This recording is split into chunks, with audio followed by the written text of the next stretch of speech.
Unless you've been living under a rock for the last couple of weeks, you have probably seen some of these amazing, fantastic videos about these new AI writing tools, or whatever we want to call them. Writing assistants or AI software for writing blog content. And we discussed it quite a lot in my community as well, and I think I found close to 10 new tools, and I tested out one of them, specifically Conversion.ai. I wanted to see exactly what it does, how good it is, how fast it is, and I also want to dive into what Google thinks about this, and really just let you guys know what I think about these writing tools. So I've done some testing now. I've written several articles across different topics, on underserved topics and more bigger topics.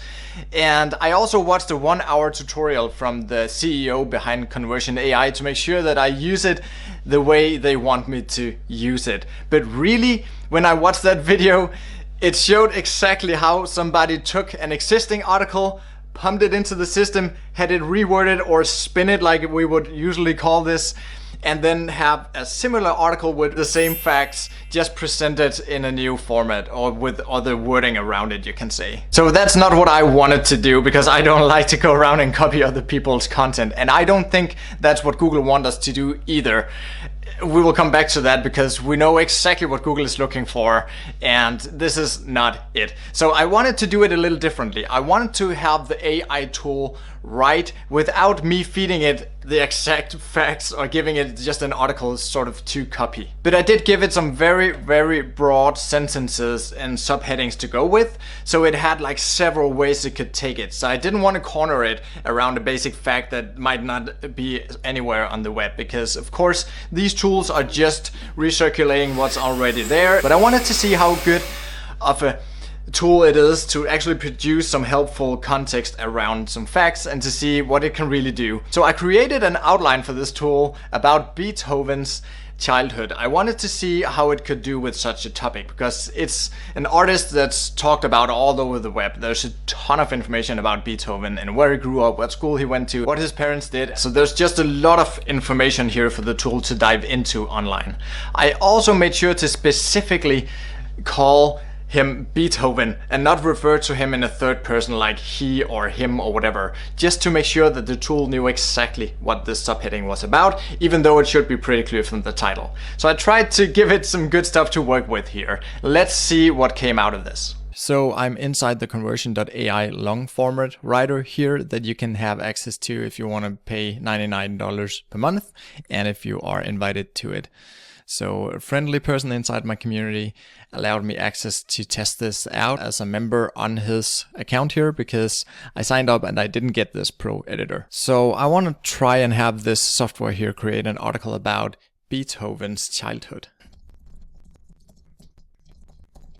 All right.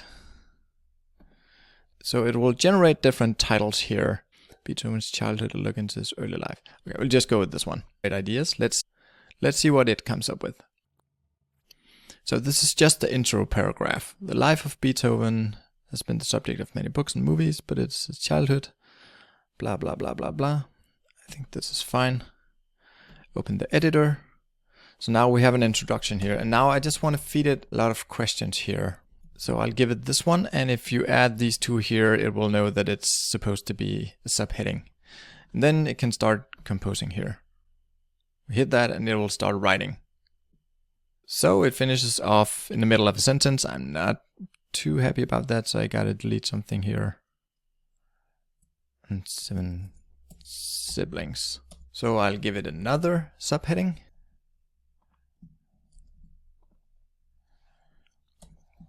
And sometimes you need to write a little bit before this number here goes to 100, because if it's not at 100, you cannot ask it to write anything.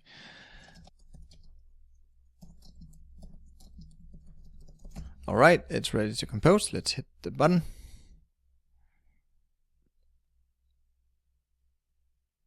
And again, it finishes off kind of weirdly in the middle of a sentence.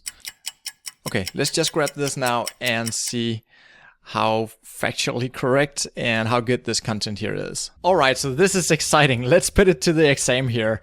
I fact checked everything in this article here, and all the red stuff here is just downright wrong information, and the stuff that I highlighted in yellow I highly doubt it. I couldn't find anything about that online. So see here, he moved to Vienna at the age of 25. No, he didn't. And he was not educated by his mother till he turned 12. And down here it says that his father was a successful businessman. It couldn't be further from the truth. It's just grabbed out of the air. I mean, he was a musician.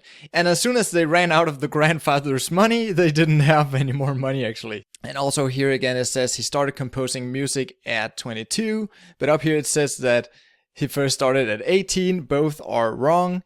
And if we go down here, it says that Beethoven's father was a good dad, but he died when Beethoven was 17. Actually, Beethoven's dad beat him up and locked him up in the basement whenever he would play a wrong note on the piano. Get it? And he was an alcoholic too. He was a horrible dad. And down here it says that Beethoven had 4 siblings. Further up in the text it said that he had 7. 7 is the correct number. It seems like it's just all over the place here. So I don't want to go into more examples. We also threw this into the free plagiarism checkers that I use with my team of editors, and it didn't check out there either. Let me show you here an article that actually came up, and if you go over that, you'll see that a lot of this stuff here is just the same stuff. It's just reverted a little bit. I don't think these guys behind the site would be too happy about me posting this other crap. It's basically just the same stuff. So if this was my writer, if this was given to me by one of my new writers, they wouldn't last one day. Because if they can't do basic fact checking, they're practically useless. I mean, we can teach them to write, but if they can't look up basic facts, they are useless on a writing team. So I've heard objections to using it like this, that you need to feed it all the facts in order for it to do well. But think about it a little bit. If you do that, I mean, what's the point of that? If you give it all the facts, how would you know if it added a few more facts? Then it would just be like a really, really frustrating writing assistant to work with that would eventually just sprinkle in false information here and there to spice up the article. I mean, who could work with something like that? So I'm really not impressed here. Besides all that, I also needed to remove a lot of half sentences. Many times it would just stop in the middle of a sentence that didn't really make much sense. And there was also a lot of sentences that were just repeated over and over again across the different sections. So somehow it doesn't really know what's written there already. So I would say there are use cases for this type of software, and I'll come back to that, so hang around for that. And also give this video a thumbs up if you like what I'm doing here, because these videos take a long time to produce. So what to make of all this? I would say I'm definitely not scared of AI writers yet. They might get to a point where they are becoming much better, where they'll be helpful for us, or we can actually use them as writing assistants or tools to help us produce more and better content, of course with careful guidance from a real writer and somebody who really knows the topic and can check the facts and so on. But I would say at this point it's doing a pretty bad job at most of the things it should be able to do. At best it's really just recycling information that's already there. Of course that's what an AI can do, but it's doing so in a pretty bad way where the facts are not straight. And also, you know, with my strategies I like to go after underserved topics, and this will typically be topics where there's not a lot of information. So I heard somebody mention that if you wanted to create articles about the rise and fall of the Bitcoin or whatever, something that's very, very popular and highly competitive, it might do better because there's just more articles for it to dive into, more stuff to copy or spin or rewrite. But let's see what Google thinks about this, because we have some very clear guidelines from Google showing us exactly what they look for in articles for the web. And this is where it gets really exciting. Let's quickly recap here what it is Google really look for in our content. For example, down here, focus on content. Does the content provide original information, reporting, research, or analysis? Not if you're just recycling the same information. And again down here, if the content draws on other sources, does it avoid simply copying or rewriting those sources and instead provide substantial additional value and originality? I don't think I could have described the AI writing tools better than this. This is exactly what they do. And here, does the content present information in a way that makes you want to trust it, such as clear sourcing? So we saw none of that. We didn't see any sources, and really we don't know anything about where it came from until we threw it into a plagiarism checker to see where it actually found all these facts. So I would say it's safe to say that this is against all that Google stands for. And that's just not the road I'm taking any of my sites. So I'd say these tools are just advanced web spinners. So a spinner is whenever you take an article, you make a copy of it that can pass a plagiarism test. So it means that Google will not see it as exact duplicate content, but all the facts and all the information will be the same. So that's basically what these tools do.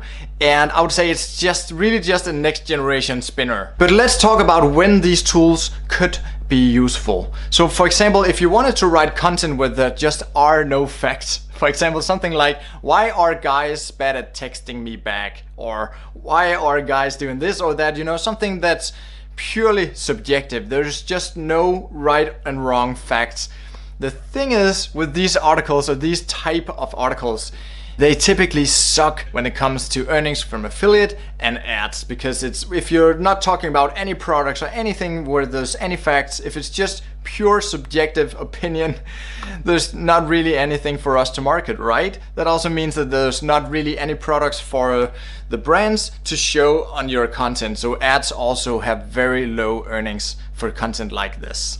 So, I mean, you could probably use these tools to churn out a lot of that content, but it doesn't really do well for our business model. And then I'll also say that the tools here are also somehow useful for headlines and subheadings and sometimes introductions. They can do a pretty decent introduction because there's not really any facts involved there. So it will give you some suggestions for headings and subheadings, and those are pretty alright. And something else it does pretty well, if you need a sales pitch or a text for a product page or just some text where you're trying to sell something to somebody, where you're really just praising a product, I think it does well with that, and that's probably where it shines the most. It's not the type of content that I work with, and it's not really useful for the thing that we do here, but it's pretty alright for that. And also I would say, if you are suffering from writer's block, if you just find yourself over and over opening up the screen and you have that fear of the blank screen, you just can't get started, then you could use these tools to just create something to put in there, and then you can have something to look at and you can reword some of it and maybe use some of it. But you will have to do extensive fact checking. You'll have to check all the facts because it's not really doing a good job with that. So here's my prediction. I think we will see a lot more spam and a lot more crap articles, because it's so easy to just hit the button, and people are lazy. They just want to churn out content whenever there's a possibility to do that. So we will see more thin and bad content altogether. So this is also an opportunity for us to stand out above all this spun content and all this content that's just recirculating the same basic facts. If you can throw in some new stuff and you can show some original thought and just have an expert writer write some good stuff about it, and you don't need to be the best expert in the field to do this. I mean, I have sites about stuff that I know a little bit about, and then I'm able to throw in some real life experience there and not just circulate the same facts as all the other articles. So if you manage to do that, you can easily stand out above this. It's not that hard. And I think this is an opportunity for us still to write better content. And then let's see where these tools go in a couple of years. Maybe they'll get better, maybe eventually they'll be able to fact check somehow and make sure that 90% of the content is alright. But I would say at this point, we're definitely not there. See you guys next time.